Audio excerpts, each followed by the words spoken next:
𝑴𝒖�12 and welcome back to Malume's Mic. So I want to get from you guys, now, when you first see a girl that you like, what's your initial feeling? What's in your mind? What are you thinking? How vulnerable are you? Ooh. How do you see if it's working? How do you pull out if it's not working? Hey, no, pull out from the relationship. Should I start? Yeah. Answer, Papa. So in my head, I always think that, just chill, it'll come. Because for me, it's very simple. And I don't know if it's privilege. I don't know if it's... I really got used to you don't have to say much. And it's been my downfall. Oh, so for you, when you see a girl at the club for the first time, I'm entitled to pretty women talking to me. Yeah. Can I speak on this, dog? Speak on Speak on it. Let it out, dog. Let me explain. Because maybe it needs context. I meet you at a club. I'm definitely meeting you at a club. Yeah. And now you see this potential in this woman. Yeah. Nah? So now what happens the next day? Don't ask me what are we doing tomorrow. We're not doing anything. My girl trippin' said I treat her like a groupie, but I never took a groupie out to eat. What do you do? What do you do? When I like a girl? Because clearly it's working. Yeah. Yeah. Oh my goodness. When I like a Yo, broke boy season. What's happening? What it do?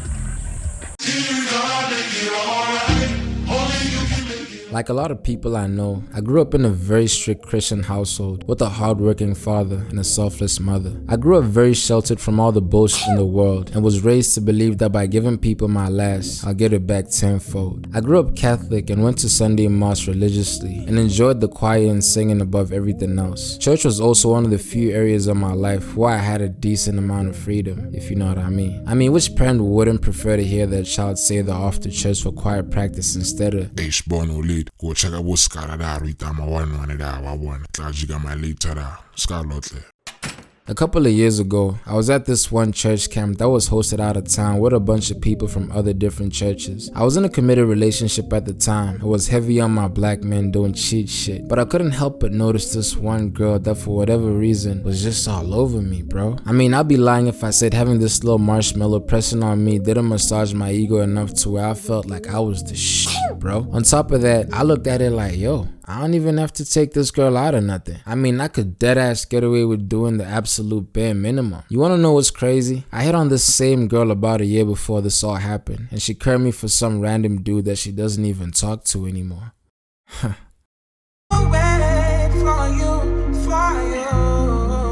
We pulled up to the venue and did the regular church camp shit with the Bible verses, prayer sessions, and confessions. And as the program of the day was coming to an end, there was a quick hour that we had to ourselves before going off to have a late lunch. This was right about the time when I went up to this girl who was caught up with a conversation with her friend. I asked her to take a walk around with me and just kick it, you know?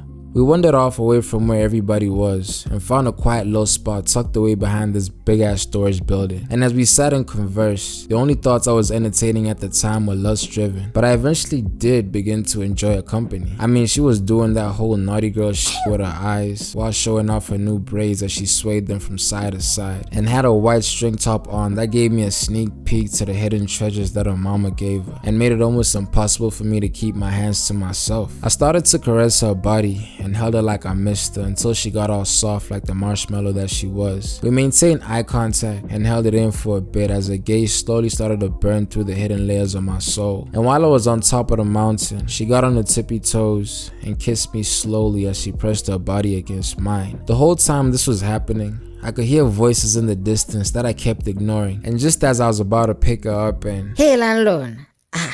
Ja. Laat ik weer te letle roja. Kara go monate sham.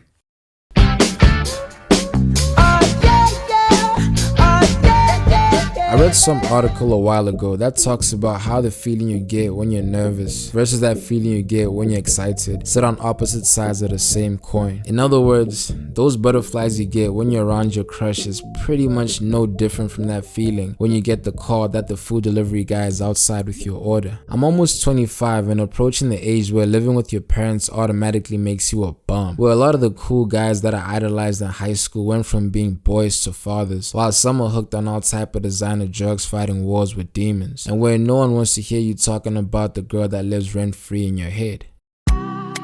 I'm part of that group of guys whose kryptonite is a girl who's all natural and doesn't feel like she's less of a woman without those added aesthetics. One who's warm, soft, and calm demeanor draws you in from across the room as you helplessly comply and forces you to come correct and approach her like a lady without having to say a word. The type of woman that accepts and embraces that she's a fragile mess that's a little crazy from time to time, instead of letting you see her through rose-colored glasses like a dumbass. I met this fine little thing a while ago, and the reason why I'm still thinking about it today is because, to be honest, it's been a while since I ran into a girl that had me all nervous and weak for her from just her presence and essence as a woman. You know, the type of girl that makes you doubt yourself a little bit before you make your approach, and exudes wholesome energy that makes you want to take her out on a date and spend genuine time with her, instead of just inviting her straight over to the crib for a quick nut. She was coated in dark chocolate with long natural hair, no makeup, and a voice from the heavens. And even though all the guys I knew that tried their luck couldn't get her, I thought like, psh, why the fuck wouldn't she want me? I mean, shit, I'm me.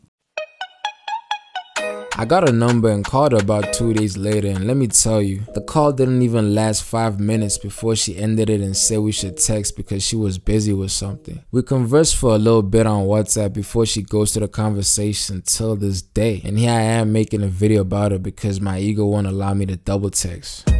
The problem with good girls is that you never truly know whether she's playing games trying to have you running laps or she actually does like you and is just playing hard to get. About a week later, my sister came back from the city for a mid-semester break, and before she had a chance to unpack and settle in, I passed on my way to the kitchen, and one glance at me was enough for her to stop what she was doing and tell me straight up that, nah dog, all straight.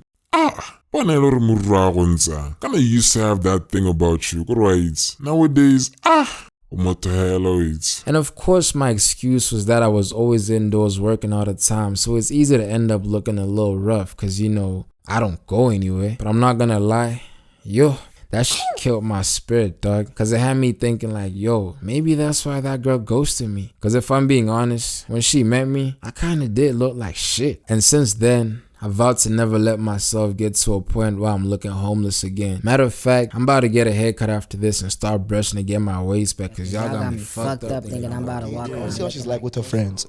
Because you know, when you see her go for the first time, when you see how she's like with her friends, Yeah. that's what you're going to be receiving after like maybe like a month or two. Yeah. That's her at her most vulnerable, most comfortable state. Yeah. So if I like that, Yeah.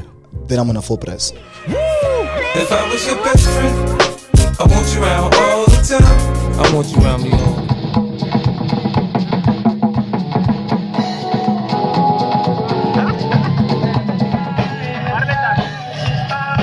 This is going into the video, my nigga. Say some dope shit. I have nothing dope to say.